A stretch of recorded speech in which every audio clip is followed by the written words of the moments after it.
నమస్తే, మీరు చూస్తున్నది టీసాట్. నేను శిశిర. స్ఫూర్తి కార్యక్రమానికి స్వాగతం. దేశ భవిష్యత్తు విద్యార్థులపై ఆధారపడి ఉంది అంటారు.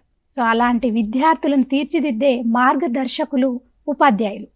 సో ఇదంతా నేను ఎందుకు చెప్తున్నాను అనుకుంటున్నారా? ఈరోజు మన టీసాట్ స్ఫూర్తి కార్యక్రమంలో స్పెషల్ గెస్ట్ ఉన్నారు.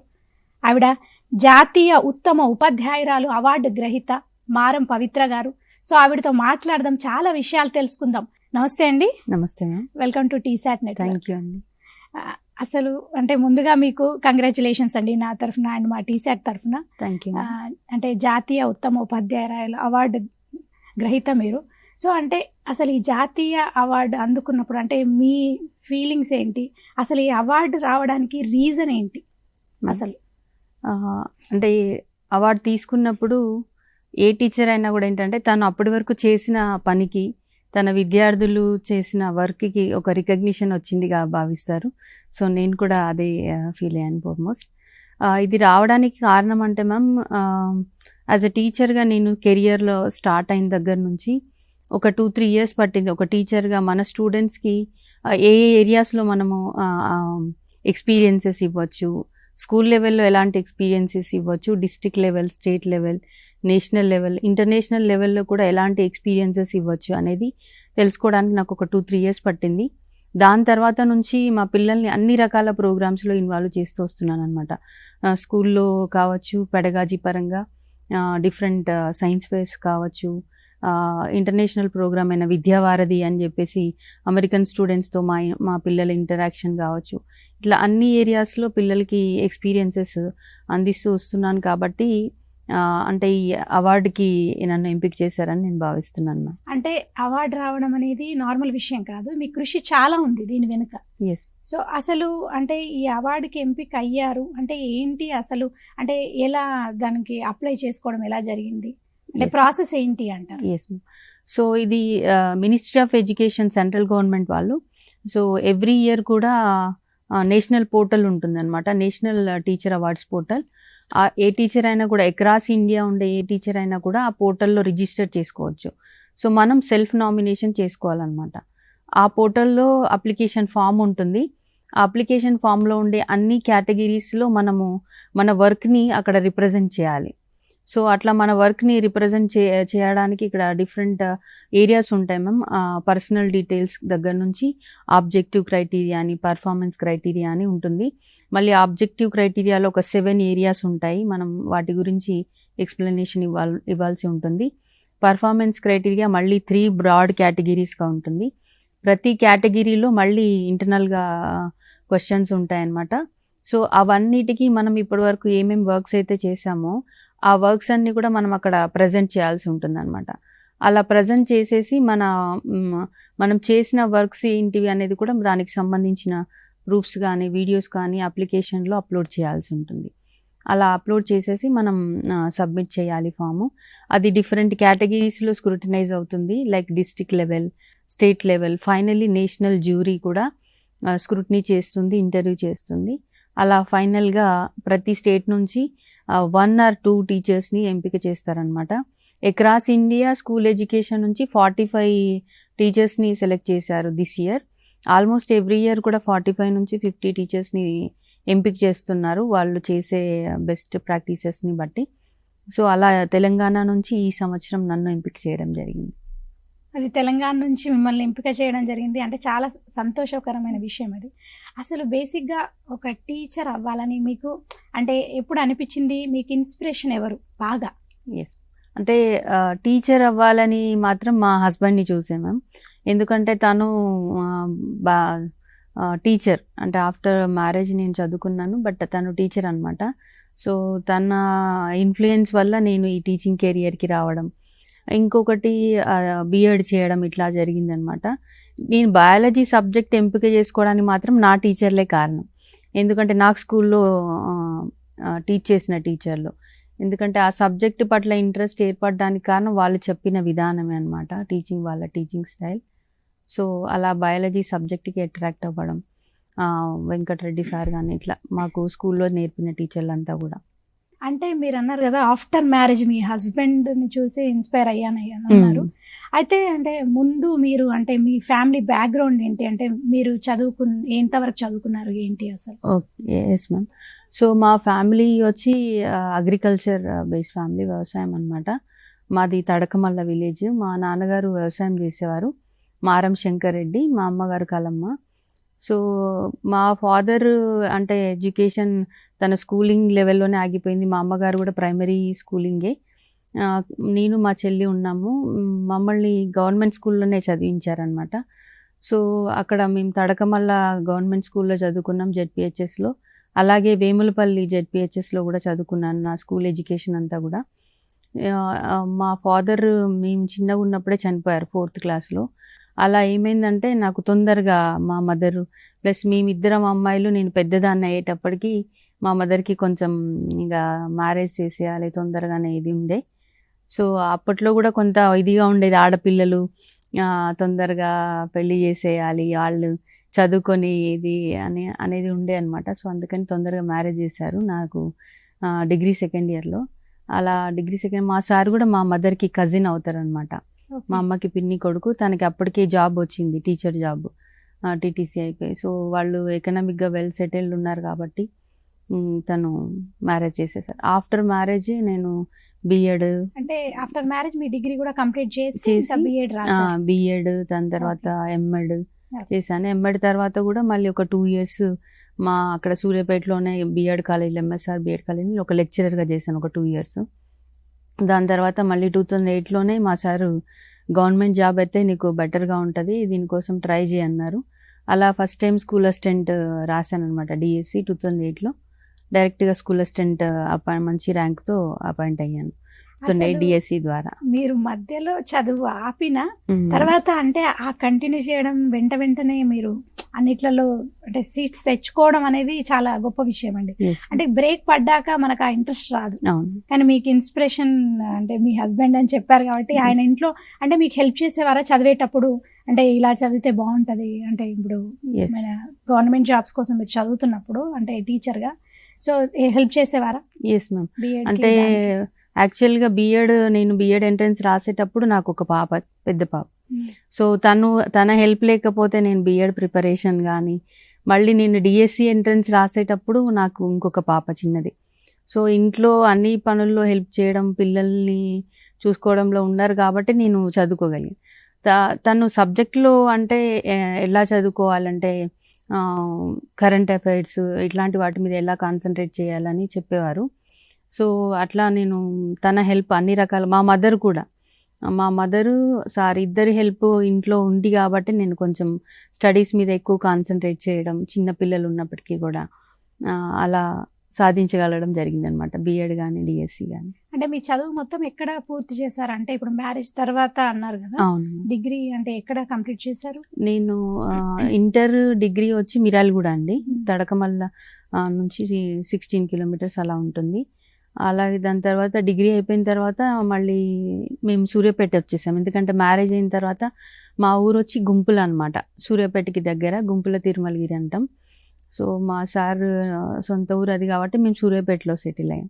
అట్లా సూర్యాపేటలో నేను బిఎడ్ చేశాను, ఎంఎస్ఆర్ బిఈడి కాలేజ్లో. తర్వాత అదే బిఈడి కాలేజీలో లెక్చరర్గా కూడా చేశాను అనమాట. చాలా అంటే చాలా బాగుంటుంది అది, మీరు అక్కడే చదివి మళ్ళీ అక్కడికే అంటే ఒక లెక్చరర్గా వెళ్ళడం అనేది చాలా మంచి విషయం. అంటే మీకు ఈ బయాలజీ మీద అంత ఇంట్రెస్ట్ ఎప్పుడు కలిగిందండి? అంటే చిన్నప్పుడే మీకు ఇష్టమా బయాలజీ? స్కూల్లో ఉన్నప్పుడు మీ టీచర్స్ అంటే బాగా చదువుతావు అలా ఇలా అనేవారా? ఎలా ఉండేది మీరు అసలు? సో స్కూల్లో ఏంటంటే మ్యామ్, మనకి ఏ టీచర్ అయితే బాగా మనని అప్రిషియేట్ చేస్తారో దానికి చాలా ఇదైపోతాం మనం. సో బయాలజీ క్లాస్ జరిగేటప్పుడు క్వశ్చన్స్కి ఆన్సర్ చేయడం, అట్లా సార్ వచ్చి మమ్మల్ని ఇట్లా ప్యాటింగ్ చేయడం, మెచ్చుకోవడం, అది కొంచెం మన మైండ్లో బాగా ఫిక్స్ అయిపోయింది అనమాట. సో అట్లా సైన్స్ పట్ల ఇంట్రెస్ట్ పెరిగింది. అలా అని మిగతా సబ్జెక్ట్ టీచర్లు మాకు వాళ్ళ ఇంపాక్ట్ లేదా అంటే అలా ఏం లేదు. మిగతా టీచర్లు మాకు సోషల్ ఇంద్రసేనారెడ్డి సార్ అని చెప్పేవారు. తను స్కూల్ లెవెల్లో ఉన్నప్పుడే ఈ పార్లమెంట్ సమావేశాలు, అసెంబ్లీ సమావేశాలు ఇట్లాంటివి మాతో డైరెక్ట్గా చేయించేవారు అనమాట. నేను అప్పుడు ఎడ్యుకేషన్ మినిస్టర్గా రోల్ ప్లే చేయటం ఇట్లాంటివి. సో ప్రతి టీచర్, మ్యాథ్స్ చెప్పే వెంకటరెడ్డి సార్ కావచ్చు, సైన్స్ చెప్పిన వెంకటరెడ్డి సార్, ఇలా ప్రతి టీచర్ యొక్క ఇంపాక్ట్ అనేది ఉందండి నాకు స్కూల్ లెవెల్లో. సో వాళ్ళ నుంచి నేర్చుకున్న అంశాలే నేను ఇప్పుడు టీచర్గా వాళ్ళ ద్వారా నేర్చుకున్న ఇప్పుడు నేను ఇంప్లిమెంట్ చేస్తున్నాను నా స్కూల్లో. అంటే మీకు చిన్నప్పుడు అంటే వాళ్ళని చూస్తున్నప్పుడు మీకు ఎప్పుడన్నా అనిపించేదా అంటే నేను కూడా ఇట్లా టీచర్ అవ్వాలి, ఇట్లా టీచింగ్ చేయాలి, పిల్లలకి చెప్పాలి అని అనిపించేదా మీకు అప్పుడు చిన్నప్పుడు? అప్పుడు స్కూల్లో ఉన్నప్పుడు నేను టీచర్ అవ్వాలని నాకు లేకుండండి. బట్ తర్వాత ఆ ప్రొఫెషన్ మీద బాగా ఇంట్రెస్ట్, ప్యాషన్ వన్స్ జాయిన్ అయిన తర్వాత ఇంకా ఎక్కువ అనిపించింది. సో ఒక టీచర్గా బెటర్గా మన స్టూడెంట్స్ లైఫ్లో మనం మంచి ముద్ర వేయాలంటే ది బెస్ట్ మనం ఇస్తేనే అది పాసిబుల్ అవుతుంది అనేది నేను బై ద ఇయర్స్ తెలుసుకున్నాను అనమాట. సో అట్లా ఇంకా ఎక్కువ ఇంట్రెస్ట్, మనకి ఇంట్రెస్ట్ ఎంత పెరిగితే అంత మనం ప్రూవ్ చేసుకోవడానికి ఛాన్స్ ఉంటుంది ఈ ప్రొఫెషన్లో. కాబట్టి అది పాసిబుల్ అనేది మీకు అంటే తర్వాత ఇంట్రెస్ట్ కలిగింది. అప్పుడు చిన్నప్పుడు ఇంట్రెస్ట్ ఏం లేదు అంటే టీచర్ అవ్వాలి అంటే మనం చిన్నప్పుడు బేసిక్ గా అనుకుంటుంటాం కదా, నేను ఇది అవ్వాలి అది అవ్వాలని. మీరు అప్పుడు అంటే మీరేమనుకునేవారు బేసిక్ గా? నేను డాక్టర్ అవ్వాలని అనుకున్నాను. అందుకే బయాలజీ డాక్టర్ అవ్వాలని అనుకున్నాను. అప్పుడు ఇంటర్ అయిపోయాక ఎంసెట్ కూడా 14,000 ర్యాంక్ వచ్చింది. మా మదరు అంటే అప్పుడు కొంచెం మేము చదువుకున్న కాలేజీలు బాగా చెప్పేవాళ్ళు. అంటే నేను మిర్యాలగూడలో అంటే ఈ శ్రీ చైతన్య నారాయణ అట్లాంటివి కాకుండా నార్మల్ కాలేజీలో చదువుకున్నాను. బట్ బాగా మాకు ఇంటర్కి సరిపోను మంచిగా చెప్పేవాళ్ళు. ఈ కాంపిటేటివ్ ఎగ్జామ్స్కి ఎలా అటెండ్ అవ్వాలి అది అంత స్కోప్ ఉండేది కాదు, అలాంటి వేలో మాకు ట్రైన్ అవ్వలేదు ఆ టైంలో. బట్ నేను 14,000 ర్యాంక్ వచ్చింది.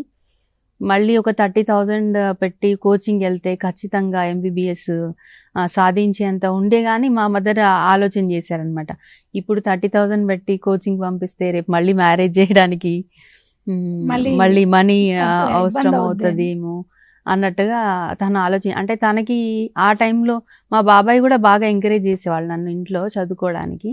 కానీ తను కూడా అరే పెట్టు వదినా చేయించు అని కొంచెం ఇదిగా ఆ సిచ్యువేషన్ ఎందుకు అది అట్లా అవ్వలేదు.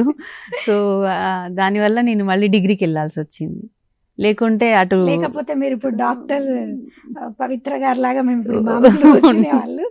మేబీ ఇక్కడ రాకపో ఉండేదాన్ని. రైట్. ఏమో అండి, మీరు డాక్టర్ దాంట్లో కూడా వచ్చేదేమో మీకు అవార్డు. అంటే వైద్య వృత్తిలో కూడా మీరు కొత్తగా ఏదైనా చేస్తుంటే అది కూడా స్పెషల్, అది కూడా ఒక స్పెషల్ ఇదే కదా. సో అయితే అంటే డాక్టర్ అనేది ఓకే, మీరు చిన్నప్పుడు అంటే మీకు బాగా అంటే నాకు ఈ టీచర్ని చూసి నేను బాగా ఎక్కువ ఇన్స్పైర్ అయ్యేదాన్ని, అంటే చాలా నేర్చుకున్నాను. ఇన్స్పైర్ అని కాకుండా చాలా నేర్చుకున్నాను ఈ టీచర్ ద్వారా. నేను అలాంటివి ఇప్పుడు కూడా మా స్టూడెంట్స్కి చెప్తున్నాను అనే టీచర్ మీ లైఫ్లో, మీ స్కూల్ లైఫ్లో ఎవరైనా ఉన్నారు? చాలా మంది మ్యామ్, ఒక్కరని ఏం చెప్పలేము.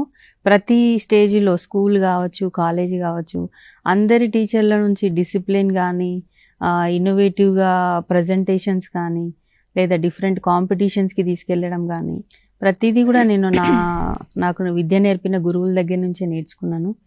ఒక్కొక్కరిగా అని పేర్లు చెప్పడానికి చాలా లిస్ట్ ఉంది అనమాట.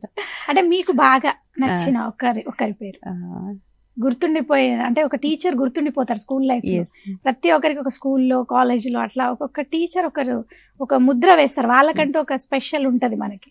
సో అలాంటి స్పెషల్ ఇంపాక్ట్ మీ మీద ఉన్న టీచర్ ఎవరు? Venkata Reddy sir, Indrasena Reddy sir. Okay okay. అంటే ఏం టీచ్ చేసేవాళ్ళండి? వెంకటరెడ్డి సార్ సైన్స్ టీచ్ చేసేవాళ్ళు, ఇంద్రసేనారెడ్డి సార్ సోషల్ టీచ్ చేసేవాళ్ళు. ఓకే. అంటే మీకు బయాలజీ అంటే చిన్నప్పటి నుంచి బాగా ఇష్టమా? ఎస్ మ్యామ్, సైన్స్ అంటే బాగా సైన్స్ ఇష్టం. అంటే ఎలా చదివేవాళ్ళు మీరు మామూలుగా? ఇలా అంటే సబ్జెక్ట్ని ఒక థియరీ నార్మల్గా బై హార్ట్ చేసి మనం ఎగ్జామ్స్ కోసం అని ప్రిపేర్ అయ్యేవాళ్ళ, లేకపోతే ఒక మంచిగా దాన్ని ఒక సబ్జెక్ట్ లాగా నేర్చుకుందామని అలా ప్రిపేర్ అయ్యేవాళ్ళ చిన్నప్పుడు? ఎలా చదివేవాళ్ళు? అంటే స్కూల్ లెవెల్లో ఇట్లా కాన్సెప్ట్ నేర్చుకుని ఇట్లా దాన్ని అప్లై చేయాలి అని అంత నాలెడ్జ్ లేదు నాకు అప్పుడు. బట్ సైన్స్ అంటే ఇంట్రెస్ట్ ఉంది కాబట్టి ఆబ్వియస్గా అది క్లాస్ రూమ్లో వింటే అలా వచ్చేసేది. బట్ నేను హయ్యర్ వెళ్తున్న కొద్దీ, ఇంటర్, డిగ్రీ అలా వెళ్తున్న కొద్దీ ఓన్గా కాన్సెప్ట్స్ నేర్చుకోవడము, దాన్ని సొంతగా అప్లై చేసి రాయగలగడం అలా చేసేదాన్ని అనమాట. సో ఇంటర్లో ఉన్నప్పుడు మాకు 90 మెంబర్స్లో టాప్ 5లో అలా ఉండేదాన్ని 10th. దాని తర్వాత ఇంటర్లో మాకు 110-100 మెంబర్స్ అలా ఉండేవాళ్ళు. మన కాలర్ లైన్లో ఉన్నారు, మీతో మాట్లాడేద్దాం. నమస్తే అండి, good morning. Good morning madam. Srinivas గారు, అవును మేడం. చెప్పండి. ఇప్పుడు మనతో పాటు పవిత్ర గారు ఉన్నారు. మేడం అవును మేడం. జాతీయ ఉత్తమ ఉపాధ్యాయుల అవార్డు గ్రహీత గారితో ఒకసారి మాట్లాడదాం. అవును మాట్లాడండి సార్. నమస్తే మేడం గారు. నమస్తే సార్. నమస్తే మేడం, నా పేరు శ్రీనివాస్ రెడ్డి. Congratulations madam. నేను లింగాల ఎంపీపీఎస్ లింగాల పనిచేస్తాను. Thank you sir. చెప్పండి సార్. చాలా మీరు మా అందరికి టీచర్ల వృత్తికి చాలా స్ఫూర్తిదాయకం మేడం. మిమ్మల్ని స్ఫూర్తిగా తీసుకొని మేము కూడా పిల్లలకు చక్కగా చదువు చెప్పాలని అనుకుంటున్నాం మేడం. మీరు చాలా మాకు చాలా ఇన్స్పిరేషన్ కలిగించారు. మీరు ఇంకా ఇంటర్నేషనల్ స్థాయిలో ఎదగాలని, ఇంకా పెద్ద పెద్ద ఇంకా జీవితంలో మంచి ముందుకు వెళ్ళాలని కోరుకుంటున్నాను madam. Thank you sir. Congratulation madam. మీకు చాలా ఇన్నోవేటివ్ గా పిల్లలకు పాఠాలు చెప్తూ వీడియో లెసన్స్ చూపిస్తూ ఇక్కడ మీకు మంచి నేమ్ ఉంది మేడం. పెన్బాడు స్కూల్లో మీకు చాలా great madam. Good teacher. Thank you. Thank you so much అండి. థ్యాంక్స్ ఫర్ కాలింగ్ శ్రీనివాస్ గారు. యాక్చువల్గా అంటే మీకు ఇప్పుడు ఒక టీచర్గా మీరు ఇవన్నీ అంటే దాటుకొని వచ్చారు కదా, అసలు మీకు ఈ జాతీయ అవార్డుకి అప్లై చేయాలని ఎందుకు అనిపించింది అసలు? అంటే అవార్డుకి అప్లై చేయాలని నా ఆలోచన కాదండి. యాక్చువల్గా నాకు 2021లో ఒక కాంపిటీషన్ ఇట్లా మనకి వాట్సాప్ ద్వారా నేను ఒకటి చూశాను అనమాట. National council of teacher scientist అని చెప్పేసి ఒక కాంపిటీషన్ చూశాను. అది నేషనల్ ఆర్గనైజేషన్ వాళ్ళు అక్రాస్ ఇండియా ఉండే టీచర్లకి, సైన్స్ అండ్ మ్యాథ్స్ టీచర్లకి కాంపిటీషన్ కండక్ట్ చేశారనమాట. దాంట్లో అది higher school level, upper primary school level అని 3 కేటగిరీస్లో కాంపిటీషన్ పెడతారు. సో ఆ కాంపిటీషన్కి నేను అప్పర్ ప్రైమరీ కేటగిరీ, అంటే నేను అప్ టు 10th వరకు టీచ్ చేస్తాను కాబట్టి అప్పర్ ప్రైమరీ కేటగిరీలో నేను కంపీట్ చేశాను ఆ ప్రోగ్రామ్కి. సో దాంట్లో ఏంటంటే ఇప్పటి వరకు యాజ్ అ సైన్స్ టీచర్గా మనం ఏం చేసాము అవన్నీ ప్రజెంట్ చేయాలి. రిటర్న్ టెస్ట్ ఉంటుంది, ఇంటర్వ్యూ ఉంటుంది. సో అలా national council of teacher scientist కాంపిటీషన్లో నేను ఫస్ట్ వచ్చాను. ఈ 3 కేటగిరీస్లో ఫస్ట్ వచ్చి Sarabhai teacher scientist national award అనేది నాకు 2021లో ఆర్గనైజేషన్ ద్వారా వచ్చింది. సో అది కాంపిటీషన్ ద్వారా వచ్చింది కాబట్టి చాలా మంది టీచర్స్కి అది నోటెడ్ అయిపోయింది. సో మేడంకి నేషనల్ అవార్డు వచ్చింది అని. ఎప్పుడైనా ఎటైనా అంటే మేము స్టేట్ రిసోర్స్ పర్సన్గా వర్క్ చేస్తాను నేను అఫీషియల్గా మన స్టేట్కి బయాలజీ సబ్జెక్ట్కి. ఇట్లా వెళ్తున్నప్పుడు లేదా బయట టీచర్స్ని కలిసి మీకు నేషనల్ అవార్డు వచ్చింది కదా అని అడగడం అనమాట. సో అది యాక్చువల్గా గవర్నమెంట్ కాదండి, ఇది NCTS is organisation. It has 100+ scientist, అందులో 100 మందికి పైగా సైంటిస్టులు, అక్రాస్ ఇండియా ఉండే ప్రొఫెసర్స్, టీచర్స్ వీళ్ళంతా ఉంటారు. ఆ ఆర్గనైజేషన్ వాళ్ళదని చెప్తా ఉండేది. సో ఇంకో మోటివేషన్ బిగ్గెస్ట్ ఏంటంటే మా హస్బెండ్, తాను 98 DSC అనమాట. 25 years ఆఫ్ ఎక్స్పీరియన్స్ ఉంది ఒక టీచర్గా. ఇంట్లో అనుక్షణం నేను చేసే పనులన్నీ తను చూస్తూ ఉంటారు. ఇన్ని వర్క్స్ ఒక టీచరు చేయడము నేనైతే చూడలేదు. నువ్వెందుకు ఇన్ని వర్క్స్ చేస్తున్నావు కదా, నేషనల్ అవార్డుకి అప్లై చెయ్యు, అసలు ఆ పోర్టల్ ఓపెన్ చేసి చూడు అందులో ఏం క్వశ్చన్స్ ఉన్నాయి అని తను బాగా నన్ను మోటివేట్ చేయడం జరిగింది. లాస్ట్ ఇయర్ చూశాను, ఒకసారి చూస్తే దాంట్లో లిస్ట్ ఉందన్నమాట, లిస్ట్ ఆఫ్ క్వశ్చన్స్. అదంతా నేను ఇప్పుడు అప్పటికే లేట్ అయిపోయింది లాస్ట్ ఇయర్ నేను చూసినప్పటికీ. సో లాస్ట్ ఇయర్ చూశాను కానీ అప్లై చేయలేదు. సో ఈ ఇయర్ ఇంకా మళ్ళీ సార్ జూలైలోనే స్టార్ట్ చేశారు. నువ్వు చూసినావు కదా లాస్ట్ టైం, ఈసారి ట్రై చేయి అని చెప్పేసానంటే అట్లా. అంటే ఎలాంటి క్వశ్చన్స్ ఉంటాయి బేసిక్ గా? లైక్ ఏంటంటే ma'am objective criteria, performance criteria అని ఉంటుంది. సో ఆబ్జెక్టివ్ క్రైటీరియా కింద ఒక 10 marks అలాట్ చేస్తారు మ్యామ్. దాంట్లో ఏంటంటే ఇప్పటి వరకు మనం ఏం పబ్లికేషన్స్ మనం ఏం చేసాము, రీసెర్చ్ పేపర్స్, సెమినార్స్, కాన్ఫరెన్సెస్లో ఏం ప్రజెంట్ చేసాము, యాన్యువల్ అప్రైజల్ మనం ఇప్పటి వరకు మన టీచింగ్ కెరియర్ ఎలా సాగింది, ఏం టెక్స్ట్ బుక్స్ రాసాము, ఏమి డిజిటల్ కంటెంట్ క్రియేట్ చేసాము, అలాగే ఎన్రోల్మెంట్ కోసం మనం ఏం చేసాము, massive open online courses, MOOCs courses ఏమైనా చేసామా, ఇన్ సర్వీస్ ట్రైనింగ్స్ ఏమైనా చేసామా, ఇవన్నిటికీ ఒక 10 marks ఉంటాయి మ్యామ్. అది objective criteria. Next performance criteria అని ఉంటుంది, దానికి 90 marks ఉంటాయి. దాంట్లో 3 బ్రాడ్ కేటగిరీస్ ఉంటాయి అన్నమాట. ఫస్ట్ కేటగిరీ వచ్చి use of ICT, innovative pedagogy, joyful learning అని ఉంటుంది. దీనికి 30 marks ఉంటాయి. సో దీంట్లో మళ్ళీ 4 సబ్ క్వశ్చన్స్ ఉంటాయి. ఐసీటీని మనం ఎట్లా వాడాము, ఇన్నోవేటివ్ పెడగాజీ ఏం యూజ్ చేస్తున్నాము, అట్లా మళ్ళీ 4 క్వశ్చన్స్ ఉంటాయి అన్నమాట. ఆ 4 క్వశ్చన్స్కి ఓవరాల్గా 30 మార్క్స్ ఉంటాయి. దాని తర్వాత టీఎల్ఎం ఏం మనం క్రియేట్ చేసాము, mentorship for teachers and students మనది ఎలా ఉంది అనే దానిపైన మళ్ళీ ఒక 30 మార్క్స్ ఇంకొక ఏరియా ఉంటుంది. దాంట్లో మళ్ళీ మేజర్గా 5 క్వశ్చన్స్ ఉంటాయి. ఆ 5 క్వశ్చన్స్ అన్నిటికీ కలిపి 30 మార్క్స్ ఉంటుంది. ఇంకొక మేజర్ కేటగిరీ వచ్చి కమ్యూనిటీ ఇన్వాల్వ్మెంట్ అనమాట. దాంట్లో మళ్ళీ 4 క్వశ్చన్స్ ఉంటాయి. సో ఆ 4 క్వశ్చన్స్ అన్నిటికి కలిపి 30 మార్క్స్. అలా పర్ఫార్మెన్స్ క్రైటీరియా 90 మార్క్స్ ఉంటుంది. సో ఎవరైతే ఈ 90 మార్క్స్ కేటగిరీ అడిగిన క్వశ్చన్స్ అన్ని ఫుల్ఫిల్ చేయగలుగుతారో వాళ్ళకి ది బెస్ట్ మార్క్స్ స్కోరింగ్ అనేది వస్తుందన్నమాట. సో నాకు తెలియకుండానే ఇన్ని క్వశ్చన్స్ ఉంటాయని, ఇన్ని ఏరియాస్ ఉంటాయని తెలియకుండానే నేను ఎప్పటి నుంచో వీటిపైన వర్క్ చేస్తున్నాను. సో ఆ పోర్టల్ ఓపెన్ చేసి చూస్తే కానీ తెలియలేదు నాకు ఈ ఏరియాస్ అన్నిట్లో నేను వర్క్ చేస్తున్నాను కదా. అంటే యాజ్ అ టీచర్గా ఇవన్నీ మేము చేసేటివే. సో అవన్నిట్లో నేను చేసిన వర్క్ ఉంది కాబట్టి ఫస్ట్ టైం అప్లై చేయడము, ప్లస్ ఈ కాంపిటీషన్స్లో అక్రాస్ మన తెలంగాణలో చాలామంది అప్లై చేశారు. వాటన్నిటిలో డిఫరెంట్ స్క్రూటినీ కేటగిరీస్ని దాటుకుంటూ వచ్చి ఫైనల్ సెలెక్షన్ అవ్వడం అనేది that is a great experience. ఎంతమంది చేశారండి అందులో? అంటే మీకే వచ్చింది, ఇప్పుడు తెలంగాణ నుంచి మీకు వచ్చింది. అవును. సో ఎంతమంది అప్లై చేసి ఉంటారు? సో మాకు డిఎస్సిలో ఆ రోజు జరిగిన మీటింగ్లో తెలిసింది ఏంటంటే అక్రాస్ తెలంగాణ 150+ టీచర్స్ అప్లై చేశారు నేషనల్ అవార్డు కోసం అని. ప్లస్ అన్ని డిస్ట్రిక్ట్స్లోంచి ఎవరైతే ఈ అవార్డుకి అప్లై చేశారో ప్రతి డిస్ట్రిక్ట్లో ది బెస్ట్ ఉన్న 3 మెంబర్స్ని స్టేట్కి పంపించారు. సో అలా మన 33 డిస్ట్రిక్ట్స్లో ఉన్న టీచర్స్ అన్నీ ఇక్కడ స్టేట్కి వచ్చాయన్నమాట.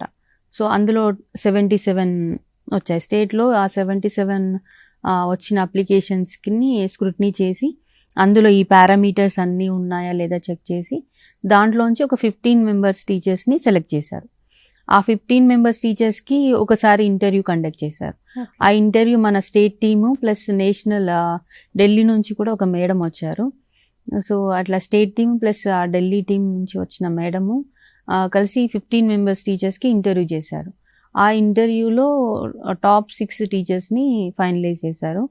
ఆ టాప్ 6 టీచర్స్కి ఆగస్టు 13న డిఎస్సి మన డైరెక్టరేట్ ఆఫ్ స్కూల్ ఎడ్యుకేషన్ నుంచి గూగుల్ మీట్ ద్వారా నేషనల్ టీమ్కి కనెక్ట్ చేశారనమాట. So national jury 4 members of jury 6 టీచర్స్కి 7 minutes ఆఫ్ టైం ఇచ్చారు మాకు.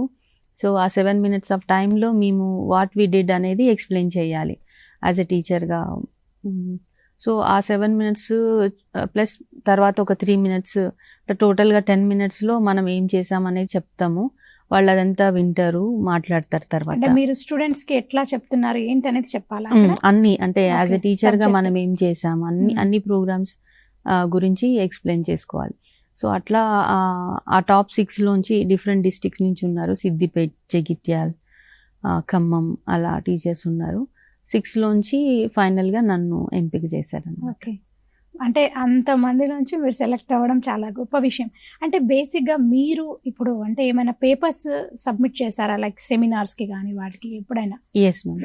సో 2016 నుంచి మన SCERT state council of educational research seminars conduct చేస్తుంది ఎవ్రీ ఇయర్ February 28న. ఇప్పుడు వరకు ఒక 2-3 times నేను మిస్ చేశాను అంతే. ఎవ్రీ ఇయర్ ప్రజెంట్ చేస్తాను. ఇంటర్నేషనల్ కాన్ఫరెన్స్లో కూడా నేను సెమినార్ పేపర్ ప్రజెంట్ చేశాను. IATEFL అని చెప్పేసి international association of teachers of English as a foreign language అని చెప్పేసి ఆ ఇంటర్నేషనల్ కాన్ఫరెన్స్లో కూడా నా రీసెర్చ్ పేపర్ ప్రజెంట్ చేశాను. అలాగే నేషనల్ సెమినార్ పేపర్స్ చేశాను RI అజ్మీర్ నుంచి. దాని తర్వాత ఏపీలో గాంధీజీ ఎడ్యుకేషన్, నై తాలీం ఎడ్యుకేషన్ సిస్టమ్ మీద కావచ్చు. దాని తర్వాత మేము టెరెస్ గార్డెనింగ్ చేస్తాం, న్యాచురల్ ఫార్మింగ్. మా సార్ ఎక్కువగా చూసుకుంటారు అది, మన్మథ రెడ్డి గారు. అది ఆర్గానిక్ ఫార్మింగ్ పైన కూడా నేను ఒక నేషనల్ సెమినార్ పేపర్ ప్రజెంట్ చేశాను. నా క్లాస్ రూమ్ ప్రాక్టీసెస్ పైన ఎవ్రీ ఇయర్ స్టేట్లో ప్రజెంట్ చేస్తూ ఉంటాను. ఇలా డిఫరెంట్గా అంటే నేషనల్, ఇంటర్నేషనల్ లెవెల్, స్టేట్ లెవెల్లో ప్రజెంట్ చేసే అవకాశం వచ్చింది మ్యామ్. ఓకే, అంటే మొత్తానికి మీరు అంటే అన్ని లెవెల్లో మీరు పేపర్ సబ్మిట్ చేయడం జరిగింది. Yes ma'am. ఓకే, అయితే అసలు యాక్చువల్గా మీరు మీ స్టూడెంట్స్కి ఎట్లా టీచ్ చేస్తారు? అసలు టీచింగ్ అంటే మెథడ్స్ అన్ని చాలా డిఫరెంట్గా ఫాలో అవుతారని మేము విన్నాము. సో మీరు ఎలా టీచ్ చేస్తారు? జనరలీ మేజర్గా ఐసిటీ వాడతాను మ్యామ్. ఐసిటీలో ఇంటరాక్టివ్ గేమ్స్ అంటే ఒక 2-3 years నుంచి మేజర్గా ఐసిటీ తీసుకుంటున్నాను. అంతకుముందు ఎక్కువగా అంటే రోల్ ప్లేస్ చేయించడము, గేమ్స్ ఆడిపిస్తూ నేర్పించడము, దాని తర్వాత పిల్లలతోటి యాక్టివిటీస్ ఎక్స్పెరిమెంట్స్ చేయించడము. స్టార్టింగ్లో నేనే చేసేదాన్ని, బట్ ఇప్పుడు ఎక్కువగా పిల్లలకి ఫెసిలిటేట్ చేయడం, క్లాస్ రూమ్లో వాళ్ళే చేసేలాగా యాక్టివిటీస్ ఎక్స్పెరిమెంట్ చేయడం. అలాగే కొన్ని గేమ్స్ నేనే సొంతగా డిజైన్ చేసుకున్నాను అనమాట బయాలజీ కోసం, ఎస్పెషల్లీ కార్డ్ గేమ్స్ అని, బోర్డ్ గేమ్స్ అని చెప్పేసి. కార్డ్ గేమ్స్, బోర్డ్ గేమ్స్ ద్వారా అంటే ఎలాంటి గేమ్స్ అంటే మనకి స్నేక్స్ అండ్ ల్యాడర్ తెలుసు కదండి. సో బయాలజీ కాన్సెప్ట్స్ని స్నేక్స్ అండ్ ల్యాడర్కి గేమ్కి అప్లై చేయడం. దాదాపు ఓన్లీ ఒక స్నేక్స్ అండ్ ల్యాడర్కి ఒక 7-8 బయాలజీ కాన్సెప్ట్స్ని అప్లై చేస్తూ 7-8 బోర్డ్ గేమ్స్ చేశాను అనమాట. ఎలాంటి అంటే మాకు 8th-9th క్లాస్లో అగ్రికల్చర్ ఉంటుంది. సో అగ్రికల్చర్ అనేది రైతు ఎంత కష్టపడితే మనకి ఫుడ్ అనేది ప్లేట్లోకి వస్తుంది అనేది సింపుల్గా మనకి చెప్తే పిల్లవాడికి అంత అర్థం కాదు. నేనేం చేశానంటే అగ్రికల్చర్ రిలేటెడ్కి ఒక 100 ఇమేజెస్ తీసుకున్నాను. ఆ 100 ఇమేజెస్ అన్నీ కూడా నేను నా స్టూడెంట్స్ కలెక్ట్ చేసినవే.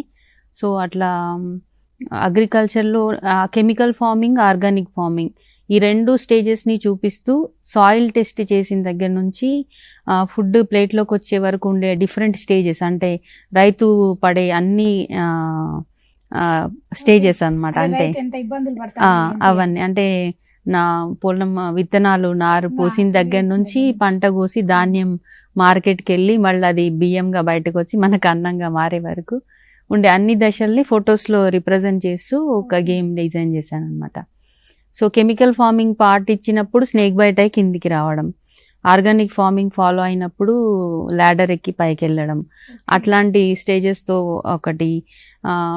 ప్లాంట్ హార్మోన్స్కి రిలేటెడ్ ఒక స్నేక్స్ అండ్ ల్యాడర్, హ్యూమన్ హార్మోన్స్కి రిలేటెడ్, విటమిన్స్ పైన, న్యూట్రిషన్ పైన, ఇట్లా డిఫరెంట్ బయాలజీ కాన్సెప్ట్స్ని తీసుకొని స్నేక్స్ అండ్ ల్యాడర్స్ చేయడం. గ్లూకోజ్ హంట్ అని బోర్డ్ గేమ్. అట్లా కార్డ్ గేమ్స్ అంటే మెమొరీ రిలేటెడ్గా ఉండే కార్డ్ గేమ్స్. పిల్లలకి ఏవైతే ఆ కాన్సెప్ట్స్ టఫ్గా ఫీల్ అవుతారో ఆ టఫ్ కాన్సెప్ట్స్కి ఉండేటివి మాకు, ఫర్ ఎగ్జాంపుల్ 9th క్లాస్లో క్లాసిఫికేషన్ అని ఉంటుంది బయాలజీకి సంబంధించి. దానికి రిలేటెడ్ కార్డ్స్ డిజైన్ చేసి పిల్లలతోటి వాటిని ఆడిపిస్తూ నేర్పించనమాట. దాని ద్వారా వాళ్ళకి ఎక్కువ గుర్తుండడం. నెక్స్ట్ డ్రాయింగ్కి రిలేటెడ్ గేమ్స్ కొన్ని అట్లా ఓన్గా డిజైన్ చేసుకున్నాను నేను. అంటే వాళ్ళకి సబ్జెక్ట్ బాగా గుర్తుండిపోతుంది. ప్లస్ ఒకసారి మనం లెసన్ చెప్పిన తర్వాత అవి ఆడిపించడం వల్ల కాన్సెప్ట్ కొంచెం రీఇన్ఫోర్స్ అవుతుంది.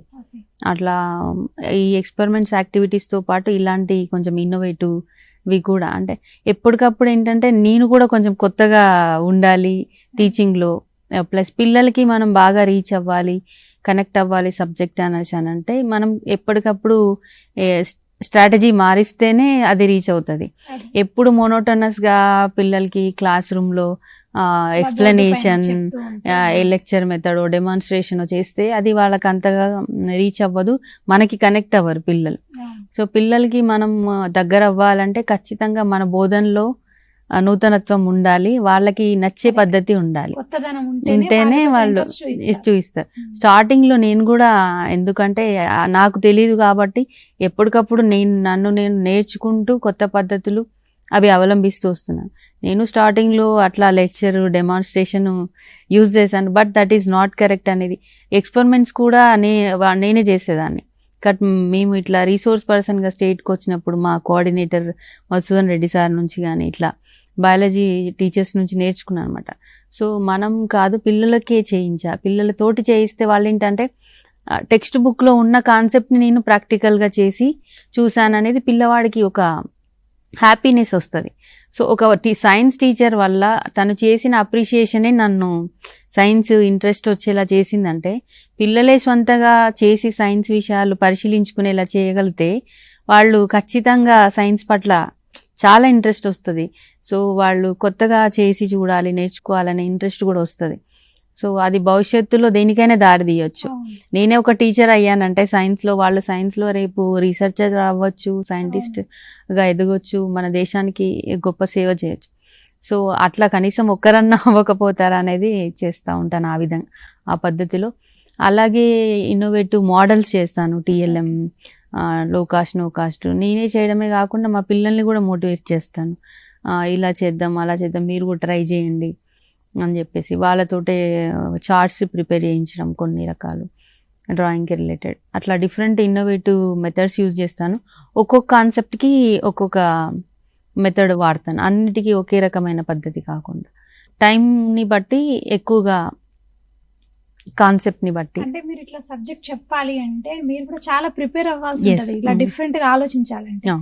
మీరు ఎట్లా అంటే ముందు రోజు ప్రిపేర్ చేసుకొని పిల్లలకి చెప్తూ ఉంటారా, లేకపోతే మొత్తం కాన్సెప్ట్స్ అన్ని ప్రిపేర్ చేసేసుకుంటారా? అంటే అంటే మాకు ఎట్లా ఉంటుంది అంటే మేము ప్లానింగ్స్ ఉంటాయి, లెసన్ ప్లాన్, ఇయర్ ప్లాన్ అవన్నీ. సో మేము ఆల్రెడీ ఉంటాయి కాబట్టి, బట్ ఇప్పటికి ఎక్స్పీరియన్స్ కాబట్టి మనకి రేపు చెప్పబోయే అన్నీ మన దగ్గర ఉంటాయి కాబట్టి మాకు పీరియడ్ ముందే మేము మెటీరియల్ అంతా సిద్ధం చేసుకొని పెట్టుకొని మెటీరియల్తో క్లాస్కి వెళ్ళడం, లేదంటే అప్పటికప్పుడు వెళ్ళి ల్యాబ్లో చేయడం, గ్రౌండ్లో చేయడం చేస్తాను. క్లాస్ అంటే టీచ్ చేస్తారండి? నేను 6 to 10 టీచ్ చేస్తాను. Okay okay. అంటే ఇప్పుడు మీరు 6 to 10 టీచ్ చేస్తారు కదా, ఎప్పుడైనా మీకు ఒక సందర్భం ఎదురైందా? అంటే స్టూడెంట్స్ నుంచి కానీ, అంటే మేడం మీరు ఇలా చెప్తారు, మనకు వేరే సబ్జెక్ట్స్లో వేరే టీచర్స్ నార్మల్గా చెప్తూ ఉంటారు, సో మీరు ఇలా డిఫరెంట్ గా చెప్తారు. ఎప్పుడైనా ఏ స్టూడెంట్ ద్వారా అయినా ఏదైనా ఒక సిచ్యువేషన్ మీకు గుర్తుండిపోయే సిచ్యువేషన్ ఉంది మ్యామ్? చాలా, ఎందుకంటే ఒకటి కాదు చాలా ఉన్నాయి. ఈవెన్ 10th తర్వాత నా సబ్జెక్ట్ అంటే లైక్ బయాలజీ వాళ్ళు చూస్ చేసుకోకపోయినా ఇంజనీరింగ్ అలాంటివి చూస్ చేసుకున్నా కూడా వాళ్ళు చెప్తారనమాట కాల్ చేసి, మేడం మేము స్కూల్లో ఉన్నప్పుడు మీరు చేయించిన ఎక్స్పెరిమెంట్స్ యాక్టివిటీసే లైఫ్లో మేము కొంచెం యాక్టివ్ రోల్ ప్లే చేయడానికి హెల్ప్ అవుతున్నాయి. ఇప్పుడు హైదరాబాద్లో ఐటీఐ కాలేజీలో లెక్చరర్గా చేస్తున్నాడు, గవర్నమెంట్ ఐటీఐ కాలేజీలో స్టూడెంట్, నా స్టూడెంట్. సో మేడం టీచర్గా ఎట్లా నేను ఉండాలి, నా స్టూడెంట్కి బెస్ట్గా ఇంటరాక్ట్ అవ్వాలంటే ఏం చేయాలి, మీరు మాకు గోరెంట్లలో చెప్పినప్పుడు అవి మాకు చాలా యూజ్ అవుతున్నాయి, నేను ఇంకేం చేస్తే బాగుంటుంది. సో ఒక టీచర్గా అంతకంటే మనం ఏం కోరుకుంటాం. సో మన పిల్లలు మనని ఫాలో అవ్వటం, వాళ్ళ ప్రొఫెషన్లో మన టెక్నిక్స్ వాళ్ళు యూజ్ చేయటం. అంటే మీరు టీచింగ్ టెక్నిక్స్ అనే కాకుండా మామూలుగా పిల్లలకి ఇలా చెప్తూ ఉంటారా, మీరు ఇలా ఉండాలి, రేపు ఫ్యూచర్ ఇలా ఉండాలంటే అలాంటివి కూడా చెప్తూ ఉంటారా పిల్లలకి? Yes ma'am. అంటే ఒక స్టూడెంట్ కానీ ఒక వ్యక్తిగా కానీ ఒక సబ్జెక్ట్ ఒకటే ఇంపార్టెంట్ కాదు కదా. సో సొసైటీలో ది బెస్ట్గా ఉండాలంటే అన్ని రకాల ఏరియాస్లో పిల్లలకి మనం మోటివేట్ చేయాలి, మోరల్గా ది బెస్ట్ ఫ్యూచర్ సిటిజన్గా ఉండడానికి. సో దానికోసం డిఫరెంట్ ప్రోగ్రామ్స్ కూడా నేను చేసేదాన్ని స్కూల్లో. మోరల్ స్టోరీ టెల్లింగ్ కాంపిటీషన్ అని చెప్పేసి అందులో బెస్ట్ స్టోరీస్ చెప్పే వాళ్ళకి ప్రైజెస్ ఇవ్వడము, అట్లా కూడా చేసేదాన్ని మేము గడ్డిపల్లి స్కూల్లో ఉన్నప్పుడు. సో పిల్లలు అంటారు, మేము మేడం నుంచి మేము సైన్సే కాదు అన్ని రకాలు నేర్చుకున్నాం, మాకు మంచి విలువలు నేర్పించారని. అంటే పిల్లలు అంటే ఎట్లా అంటే వాళ్ళు ఈ బ్లడ్ డొనేషన్ ప్రోగ్రామ్స్, పిల్లలు వేరే వాళ్ళకి పూర్ పీపుల్కి సర్వ్ చేయటం, ఇట్లాంటివన్నీ చేసినప్పుడు కింద పెట్టుకుంటూ ఉంటారనమాట, లేదా నాకు పంపిస్తారు. సో మీ నుంచే నేర్చుకున్నాం ఇవన్నీ అని చెప్పేసి. అది మీరు ఇందాక చెప్పినట్టు స్టూడెంట్స్కి చాలా డిఫరెంట్గా టీచ్ చేస్తానన్నారు, అనేక పరికరాలు యూజ్ చేస్తుంటారు, సాధనాలు అంటే చాలా యూజ్ చేస్తూ ఉంటారు కదా, ఎక్విప్మెంట్స్ అట్లాంటివి. సో అంటే వాళ్ళకి ఇప్పుడు ఉన్న ప్రజెంట్ సిచ్యువేషన్లో వాళ్ళ చదువుతో పాటు వాళ్ళకి ఇంకా ఏవేవి యూజ్ అవుతాయి అంటారు? ఎలాంటి ప్లాట్ఫామ్స్ ఉంటే వాళ్ళకి ఇంకా యూజ్ అవుతుంది అంటారు? అంటే దాదాపు ఒక టీచర్గా మనం వాళ్ళకి ఏమి ఎక్స్పోజర్ ఇవ్వచ్చో అవన్నీ నేను కల్పిస్తున్నాను. అంటే ఒకటి స్కూల్లో ఉన్నాయి కాకుండా లైక్ నేను ప్రజెంట్ ఫాలోఅప్ చేసే విద్యావారధి ప్రోగ్రామ్ అని ఒకటి ఉంది మ్యామ్. సో ఏంటి విద్యావారధి ప్రోగ్రామ్ అంటే మా పిల్లలు యుఎస్లో ఉండే స్టూడెంట్ తోటి ఇంటరాక్ట్ అవుతారు. ప్రజెంట్ ఇప్పుడు ఈ పెన్పాడ్ స్కూల్లో పెన్సిల్వేనియా స్టేట్ నుండి అనీష్ అని 12th grade స్టూడెంట్ మా పిల్లలతో ఇంటరాక్ట్ అవుతున్నాడు. దీని ద్వారా ఏంటంటే అక్కడ US education system, culture, agriculture, crops, అక్కడ స్కూలింగ్ ఎలా ఉంటుంది, వాళ్ళు స్కూల్ లెవెల్లో ఎలాంటి సబ్జెక్ట్స్ నేర్చుకుంటారు, వాళ్ళ అన్నీ కూడా వాళ్ళు అక్కడ నుంచి ఎక్స్ప్లెయిన్ చేస్తారు. ఇక్కడ మన ఇండియాలో ఎలాంటి సిస్టమ్ ఉంటుందనేది మా పిల్లలు, మా స్కూల్ పిల్లలు ఎక్స్ప్లెయిన్ చేస్తారు. దీని ద్వారా ఏంటంటే పిల్లల్లో కమ్యూనికేషన్ స్కిల్స్, లైక్ ఇప్పుడు సొసైటీలో ది బెస్ట్గా ఉండాలంటే 21st century స్కిల్స్ అనేది అవసరం. సబ్జెక్ట్తో పాటు కమ్యూనికేషన్ కావచ్చు, క్రియేటివిటీ కావచ్చు, కొలాబరేషన్, క్రిటికల్ థింకింగ్, ఇవన్నీ చాలా అవసరం. సో నేను ఇట్లా కమ్యూనికేషన్ కోసం ఈ ప్రోగ్రామ్ని డెవలప్ చేయడానికి ఈ ప్రోగ్రామ్ని పార్టిసిపేట్ చేయిస్తున్నాను పిల్లల్ని. సో 2023లో గడ్డిపల్లిలో ఉన్నప్పుడు కూడా లహరి అని చెప్పేసి పెన్సిల్వేనియా స్టేట్ నుంచి ఇంకొక అమ్మాయి కనెక్ట్ అయ్యేది అక్కడ గడ్డిపల్లి పిల్లలతోటి. ఇక్కడ పెన్బాడ్ పిల్లలతో ఈ బాబు కనెక్ట్ అయ్యి మాట్లాడుతున్నారు. అలాగే క్రియేటివిటీ, క్రిటికల్ థింకింగ్ డెవలప్ చేయడానికి ఎవ్రీ ఇయర్ మేము డిఫరెంట్ ఇన్నోవేటివ్ ప్రాజెక్ట్స్ అనేవి ప్రజెంట్ చేస్తామన్నమాట. ఎట్లా అంటే మన చుట్టుపక్కల ఉండే రకరకాల సమస్యల్ని తీసుకొని ఆ సమస్యల పైన పిల్లలైతే ఎలాంటి పరిష్కారం చూపిస్తారో ఆ పరిష్కారాన్ని ఒక ప్రాజెక్ట్ రూపంలో సైన్స్ ఫేర్స్కి తీసుకెళ్తాను. లైక్ ఇంటింటా ఇన్నోవేటర్ కావచ్చు, దాని తర్వాత ఇన్స్పైర్ కానీ, సైన్స్ ఫేర్ కావచ్చు, అగస్య వాళ్ళు కండక్ట్ చేసే జిజ్ఞాస కానీ, అన్వేషణ కానీ, యూత్ ఫెస్టివల్, ఇలాంటి వాటి అన్నిటికీ కూడా మా పిల్లలు ఏంటంటే సైన్స్ ప్రాజెక్ట్స్ ప్రజెంట్ చేశారనమాట. ఇవన్నీ కూడా ఏంటంటే మన అగ్రికల్చర్లో ఉండే ప్రాబ్లమ్స్ కావచ్చు, హెల్త్ రిలేటెడ్, ఎన్వైర్న్మెంట్ రిలేటెడ్, ఇలాంటి ప్రాబ్లమ్స్ పైన మా పిల్లలు ఫోకస్ చేసి వాటికి రిలేటెడ్ ప్రాజెక్ట్స్ని ప్రజెంట్ చేయడం జరిగింది. అగస్య, అన్వేషణ, జిజ్ఞాసలో అయితే ఒక 4-5 టైమ్స్ నేషనల్ లెవెల్ పార్టిసిపేషన్స్ కూడా చేశారు మా పిల్లలు. అంటే ఆ స్టేజ్ వరకు కూడా రీచ్ అయ్యారు. ఇన్స్పైర్లో నేషనల్ లెవెల్కి కూడా వెళ్ళింది మా స్టూడెంట్ ఒక అమ్మాయి. ఆ అమ్మాయి స్వాతి ప్లస్ ఇస్రో యువికా ప్రోగ్రామ్కి కూడా సెలెక్ట్ అయ్యిండే తను. కాకపోతే తన ఫ్యామిలీ డిస్టర్బెన్స్ ఉండే అప్పుడు ఇస్రో యువికా ప్రోగ్రామ్కి వెళ్ళలేకపోయింది.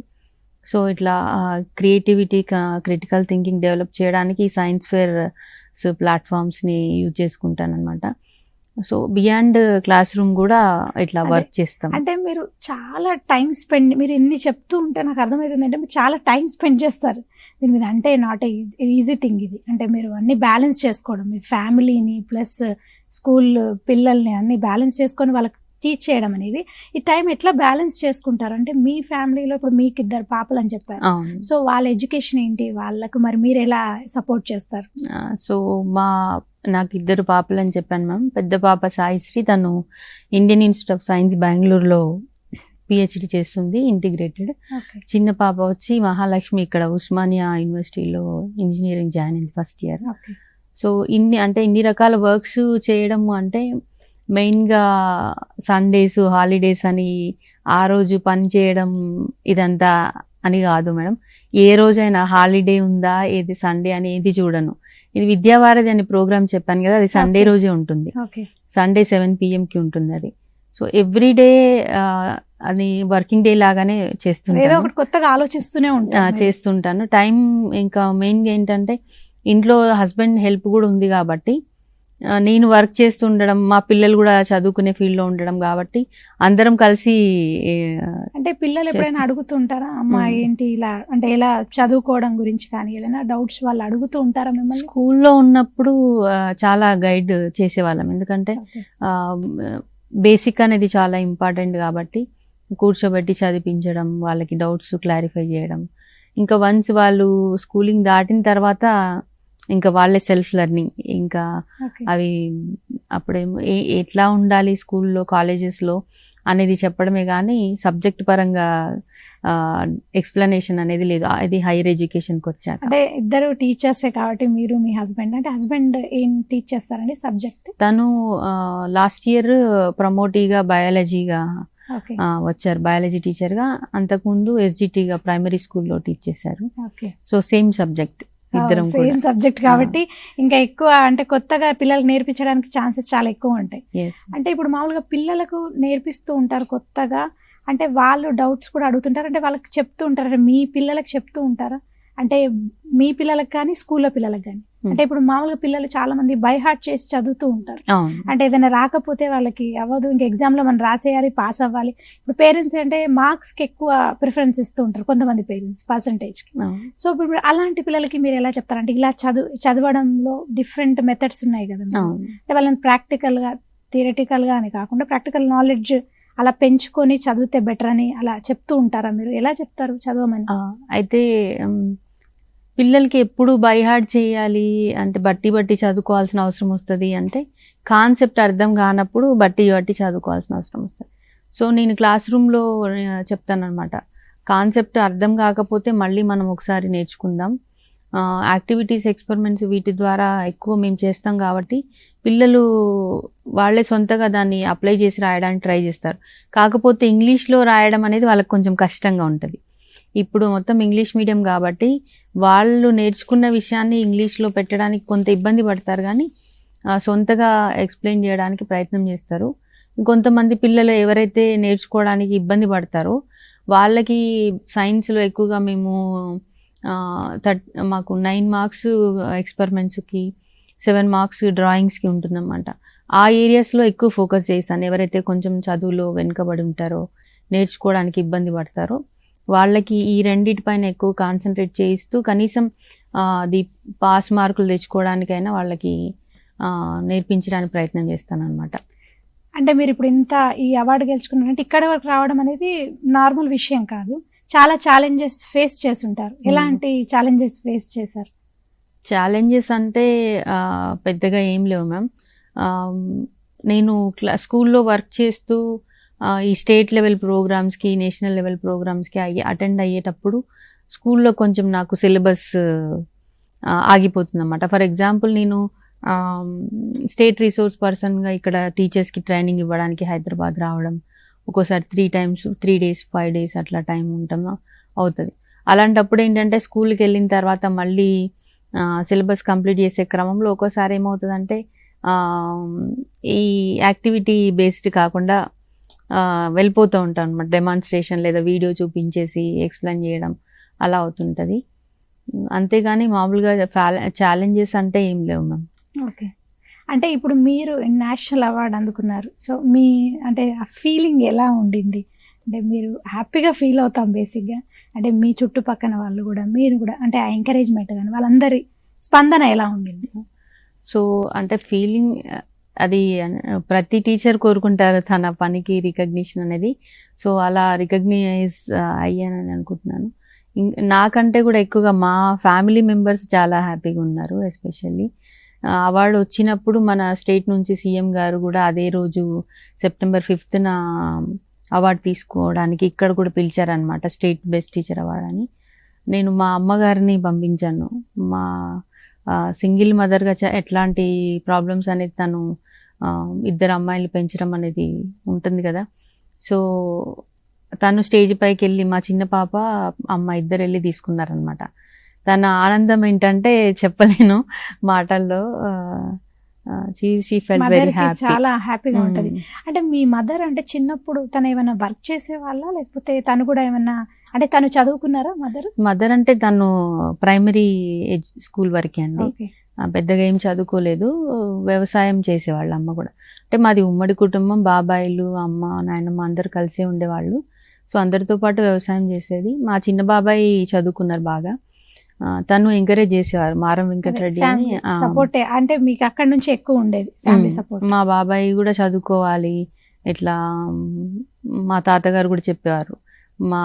అంటే నాన్న ఉంటే ఏ పొజిషన్లో చెప్పేవాళ్ళు, చేసేవాళ్ళు. అట్లా మా తాతగారు కూడా మంచి గవర్నమెంట్ ఉద్యోగం సంపాదించాలి అట్లా అని చెప్తా ఉండేవాళ్ళు. సో కాకపోతే అమ్మగా పెద్దగా ఎడ్యుకేషన్ పరంగా ఇటు తెలియదు కాబట్టి ఏం చదువుకోవాలి, ఎలా చదువుకోవాలి గైడెన్స్ అనేది తనకి ఇది లేదనమాట. సో తను మాత్రం చాలా హ్యాపీగా ఫీల్ అయింది. సో సీఎం గారి నుంచి అవార్డు తీసుకోవడం, నా ప్లేస్లో వెళ్ళి షీ ఫెల్ట్ వెరీ. అంటే ఇప్పుడు అంటే ఇది ఒకటే అవార్డు అని కాకుండా మీకు చాలా అవార్డులు కూడా అందుకున్నారు. ఏమేమి అవార్డులు తీసుకున్నారు? ఇంతకు ముందు చెప్పాను కదండి, సారాభాయ్ టీచర్ సైంటిస్ట్ అవార్డు అని చెప్పేసి, అది ది బెస్ట్ అవార్డు అని చెప్పొచ్చు. ఎందుకంటే కాంపిటీషన్లో అక్రాస్ ఇండియా అది ఒకటి వచ్చింది 2021లో. దాని తర్వాత 2024లో మా డిస్టిక్లో సూర్యాపేటలో కేఆర్ఆర్ డిగ్రీ కాలేజ్ వాళ్ళు అని చెప్పేసి చాలా హిస్టరీ ఉన్న కాలేజ్, అది government college, KRR degree college. వాళ్ళు ఏంటంటే మేడం మా కాలేజీలో స్టార్ట్ చేసే ఫస్ట్ బెస్ట్ టీచర్ అవార్డు అది మీతోటే స్టార్ట్ చేద్దాం అనుకుంటున్నాం, మీరు ఖచ్చితంగా మా కాలేజీకి రావాలని ఇన్వైట్ చేసి మరి the first best teacher award from KRR degree college అని అది ఇచ్చారు. 2023లో స్టేట్ బెస్ట్ టీచర్ అవార్డు తీసుకున్నాను మన స్టేట్ నుంచి, స్టేట్ గవర్నమెంట్ నుంచి. 2022లో డిస్ట్రిక్ట్ బెస్ట్ టీచర్ అవార్డు. ఇప్పుడు మొన్న నేషనల్ అవార్డు వచ్చిన తర్వాత మళ్ళీ సీఎం గారు మరొకసారి బెస్ట్ టీచర్ అవార్డు ఇచ్చారు. అలాగే ముందడుగు foundation, save the girl child foundation వాళ్ళు కూడా empowered women of the year అని 2023లో. ఇంకా కాంపిటీషన్స్ చేశాను. సైన్స్ అకాడమీ టెక్ మహీంద్రా వాళ్ళు అక్రాస్ తెలంగాణ ఉండే సైన్స్ టీచర్స్కి కండక్ట్ చేసే కాంపిటీషన్లో వాళ్ళు కాంపిటీషన్ పెట్టి ట్రాన్స్ఫార్మింగ్ ఎడ్యుకేటర్ అవార్డు అని చెప్పేసి ఇచ్చేవాళ్ళు. ఓకే. సో అట్లా ట్రాన్స్ఫార్మింగ్ ఎడ్యుకేటర్ అవార్డు తీసుకున్నాను 2021లో. అలాగే లయన్స్ ఇంటర్నేషనల్ వాళ్ళు వీడియో కాంపిటీషన్ ఒకటి కండక్ట్ చేశారు. కరోనా టైంలో how best you are connected with your students అని వీడియో కాంపిటీషన్ కండక్ట్ చేశారు అక్రాస్ తెలంగాణలో ఉండే టీచర్స్కి. అందులో టాప్ 25 టీచర్స్కి మన అప్పుడు ఫైనాన్స్ మినిస్టర్ హరీష్ రావు గారి చేతుల మీదుగా అవార్డు ఇచ్చారు. అది ఒకటి. అట్లా కొన్ని ఉన్నాయి మ్యామ్ అవార్డ్స్. అంటే కొన్ని కాదండి, చాలా ఉన్నాయి. అంటే మీరు బెస్ట్ టీచర్ అవార్డు అనేది చాలా గొప్ప విషయం కదా. అదే అండి, అంటే మీరు అన్ని అవార్డ్స్ తీసుకున్నారు అంటే ఇంత సపోర్ట్, అంటే మీ ఫ్యామిలీ సపోర్ట్ చెప్పారు, మీ హస్బెండే మీకు పెద్ద సపోర్ట్ అని. సో అంటే మీరు ఇన్ని అవార్డ్స్ తీసుకున్నప్పుడు అంటే మీ హస్బెండ్ కానీ ఇంకా మీ ఫ్యామిలీ మొత్తం ఉంటారు కదా, వాళ్ళ ఎంకరేజ్మెంట్ ఎలా ఉండింది? సో చెప్పాను కదా, అప్లై స్టార్ట్ అయ్యి మా హస్బెండ్. మన కాలర్ ఉన్నారు, ఒక్కసారి మాట్లాడదాం. నమస్తే అండి. హలో. నమస్తే అండి, good morning. Good morning madam. చెప్పండి, మీ పేరు చెప్పండి. గోపాల్. గోపాల్ గారు, ఇప్పుడు మనతో పాటు మారం పవిత్ర గారు ఉన్నారు, national award winner. Good morning madam. Good morning sir. Good morning madam. First of all మీకు congratulation madam. Thank you sir. మీరు చెప్పారు కదా, మీ ఫ్యామిలీ బ్యాక్గ్రౌండ్ నుంచి ఒక ఉమెన్ గా అక్కడ వరకు వెళ్ళారని సార్. దానికి చాలా కంగ్రాచులేషన్ మేడం మీకు. Thank you sir. ఏంటంటే ఇంతటి అంటే ఒక ఉమెన్ గా స్టార్ట్ అయ్యి అత్యున్నత పురస్కారం అనుకున్నారు కదా సార్, మీకు ఏంటి స్ఫూర్తి అని?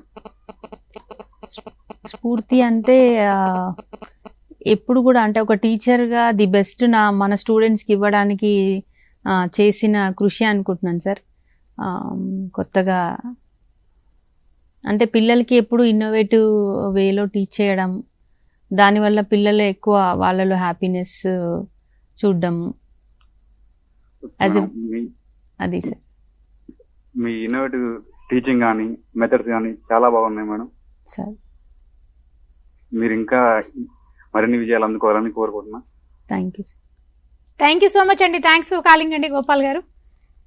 ఆయన అన్నట్టు ఇందాక మేము ఆయన అడిగేశారు.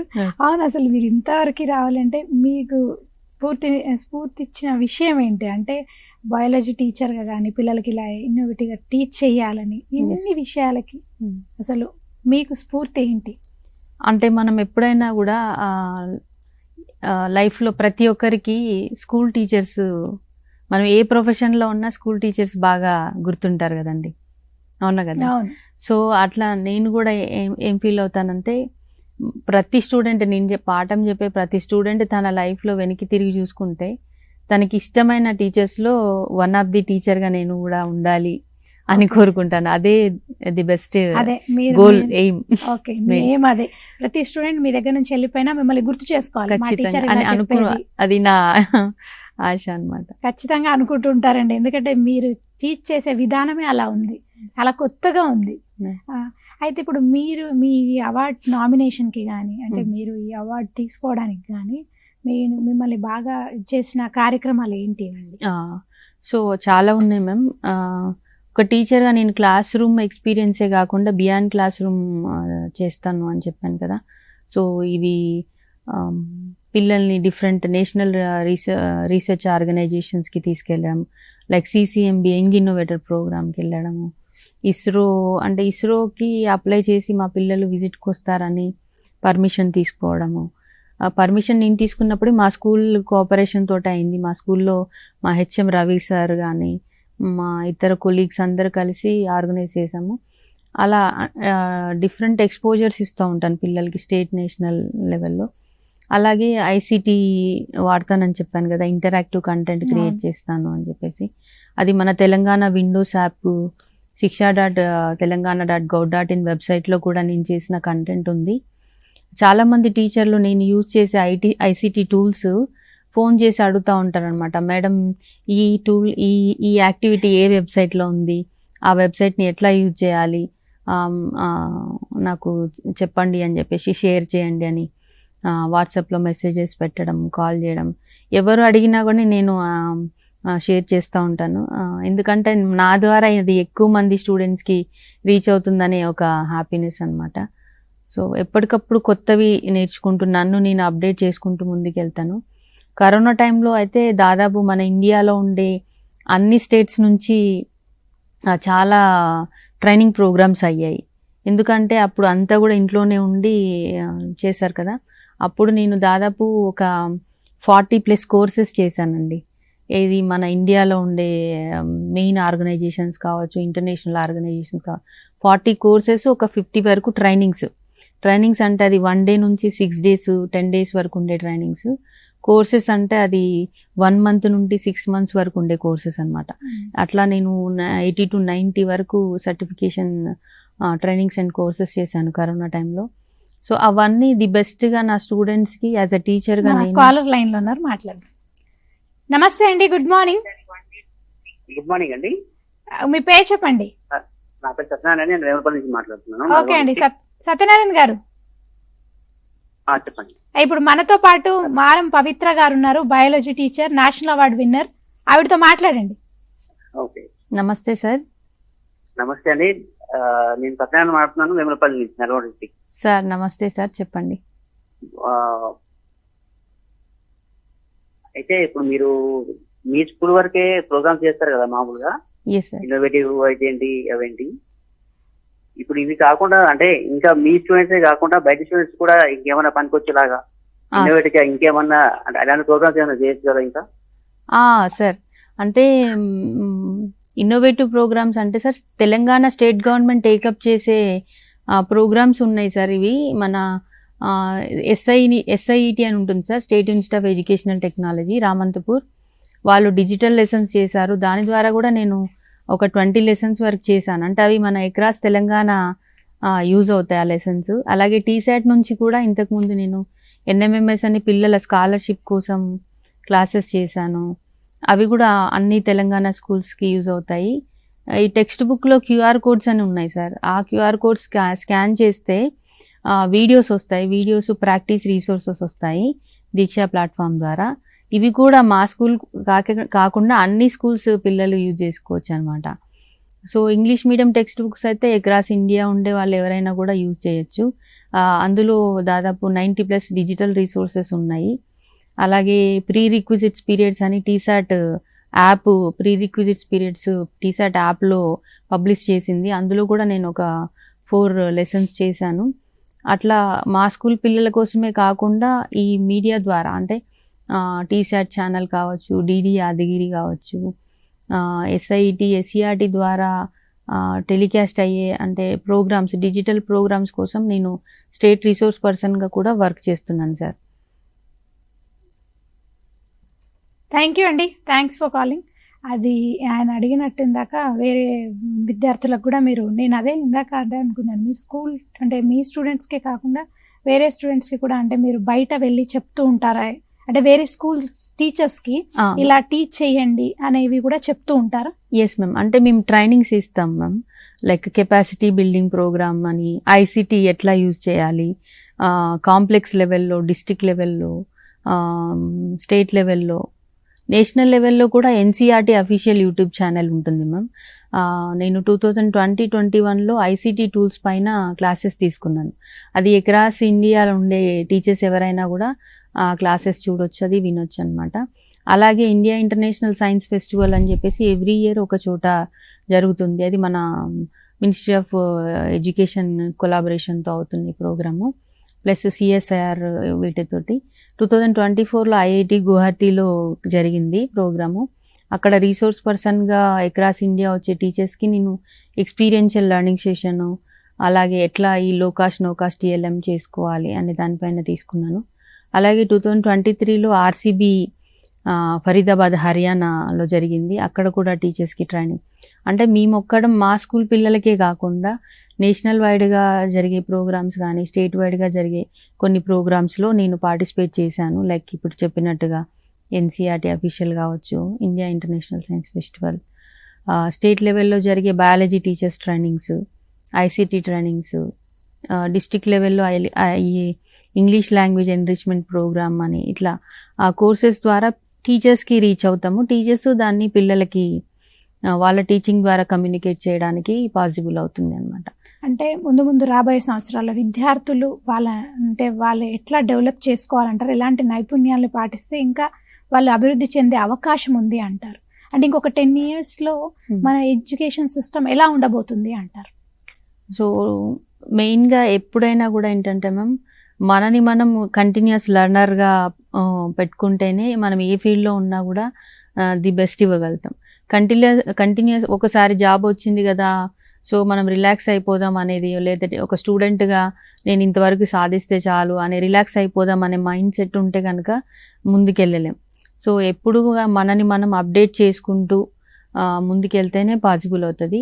భవిష్యత్తులో ఈ టెక్నాలజీ అనే దాన్ని మనము ఎక్కువగా అంటే ప్రస్తుతం ఉన్న అప్డేట్స్ ప్రకారం మనం వెళ్తేనే అవుతుంది. కాబట్టి టెక్నాలజీని యూజ్ చేసుకుంటూ దాని గురించి నేర్చుకుంటూ ముందుకెళ్తే వాళ్ళ ప్రొఫెషన్స్లో వాళ్ళు ఎంచుకున్న ఏ కెరియర్ అయినా కూడా ముందుకెళ్తారనమాట. మెయిన్గా 21st century స్కిల్స్ మనం ఇంతకుముందు అనుకున్నట్టు కమ్యూనికేషన్ కావచ్చు, మనలో ఎంత నాలెడ్జ్ అన్నా ఉండని దాన్ని మనం బయటకి షేర్ చేసినప్పుడే దానికి వాల్యూ. సో ఆ కమ్యూనికేషన్ స్కిల్స్ కానీ, క్రియేటివిటీ, క్రిటికల్ థింకింగ్, ఈ కొలాబరేటివ్ లర్నింగ్ కానీ, కొలాబరేటివ్ థింకింగ్ ఇవన్నీ ఉంటేనే ఏ స్టూడెంట్ అయినా ముందుకు వెళ్ళగలుగుతారు. అవి డెవలప్ చేసుకుంటే వాళ్ళు ఎంచుకున్న ఏ ఫీల్డ్ అయినా. ఇంకొకటి మెయిన్ సెల్ఫ్ డిసిప్లిన్. నేను నమ్మేది ఏంటంటే self discipline and hard work. So మన వెనుక మన గురించి ఏదైనా ఉండని, మనం చేయాలనుకుంది చేసుకుంటూ ముందుకు వెళ్ళిపోవడమే. So self discipline, hard work ఈ రెండు ఉంటే కనుక మనెవరూ ఆపలేరు. సో నా స్టూడెంట్స్కి నేను ఎప్పుడు అదే చెప్తాను, యూ డూ హార్డ్ వర్క్, అది నిన్ను ఎక్కడికి తీసుకెళ్లాలో అక్కడికి తీసుకెళ్తుంది అని చెప్పేసి. అంటే మీరేం ఆలోచిస్తారు టీచింగ్ని ప్రొఫెషన్గా ఎంచుకోవడానికి? విద్యార్థులకు మీరు ఎట్లా ఎంకరేజ్ చేస్తారు? సో నేను పిల్లల్ని టీచింగే తీసుకోమని చెప్పను, ఎందుకంటే వాళ్ళకి ఏది ఇంట్రెస్టో వాళ్ళని అది చూస్ చేసుకోమంటాను. నేను యాక్చువల్గా ఒక ప్రోగ్రామ్ కూడా చేశానండి, ఒక కోర్స్ కూడా మన సెంట్రల్ గవర్నమెంట్ది, diploma course in guidance and counselling అని. అంటే ఈ కోర్స్ చేయడానికి ముందు నా ఆలోచన విధానం, కోర్స్ చేసిన తర్వాత నా ఆలోచన విధానం చాలా డిఫరెంట్ అనమాట.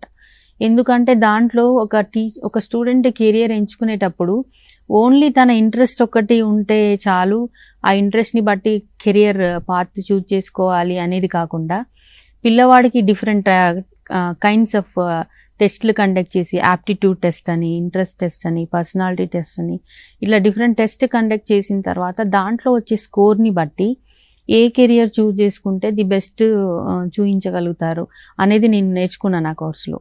మన ఎన్సీఆర్టీ వాళ్ళు RI మైసూర్ నుంచి కోర్స్ అనమాట.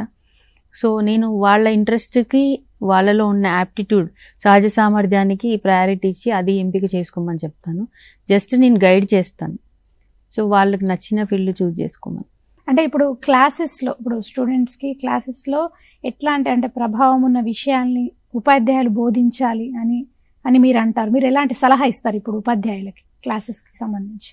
సో మెయిన్గా టీచర్గా మనం చేయాల్సింది ఏంటంటే పిల్లవాళ్ళ యొక్క ఇంట్రెస్ట్ని దృష్టిలో పెట్టుకొని, వాళ్ళ యొక్క ఏజ్ని, మెయిన్గా టాపిక్ని, ఈ టాపిక్, ఇంట్రెస్ట్ ఈ రెండింటిని దృష్టిలో పెట్టుకుంటే మనం ఏ స్ట్రాటజీ ఫాలో అయితే అభ్యసన ఫలితాలు సాధించగలుగుతాం అనేది మెయిన్ ఇంపార్టెంట్ అనమాట. యాజ్ ఎ టీచర్గా మన యొక్క మెయిన్ గోల్ ఏంటంటే లెర్నింగ్. అక్కడ లెర్నింగ్ జరగాలి, అభ్యాసం జరగాలి. దానికోసం మన ఎలాంటి TLM వాడతాము, ఎలాంటి టీచింగ్ స్ట్రాటజీ వాడతాం అన్నది ఒక టీచర్గా మనం డిసైడ్ చేసుకోవాలి. సో అది మెయిన్ చెప్తాను మేడం, అది నేను చూసుకోమని. మీ టాపిక్ని బట్టి మీరు ఎప్పటికప్పుడు స్ట్రాటజీ మార్చాలి అనేది. చివరగా ఇప్పుడు ఉపాధ్యాయ వృత్తిలోకి రావాలి అనుకునే వారికి మీరు ఇచ్చే సలహాలు ఏంటివి? సో మీరు టీచింగ్ కెరియర్కి కనుక వస్తే, మీరు లేదా కొత్తగా టీచర్గా అపాయింట్ అయి ఉంటే కనుక మీ స్టూడెంట్స్ లైఫ్లో ది బెస్ట్ ఇంప్రెషన్ మీరు వేయాలంటే ఎప్పటికప్పుడు మిమ్మల్ని మీరు అప్డేట్ చేసుకుంటూ కొత్తగా నూతన పద్ధతుల్లో పిల్లలకి నచ్చే విధంగా బోధిస్తే ఖచ్చితంగా మనం వాళ్ళ లైఫ్లో ది బెస్ట్ టీచర్గా ఉండిపోతాం. అది నేను ఫాలో అయ్యేది అదే, మీరు కూడా ఆ దిశగా అడుగులు వేస్తారని అనుకుంటున్నాను. Thank you. మీరు భవిష్యత్తులో మరింత స్టూడెంట్స్ అంటే మరింత మంది స్టూడెంట్ని తీర్చిదిద్దాలని మేము మనస్ఫూర్తిగా కోరుకుంటున్నాం. మరిన్ని అవార్డులు మిమ్మల్ని వరించాలని మనస్ఫూర్తిగా కోరుకుంటున్నామండి. కంగ్రాచులేషన్స్ వన్స్ అగైన్ నా తరఫున అండ్ టీసాట్ తరఫున. Thank you so much. Thanks for coming అండి.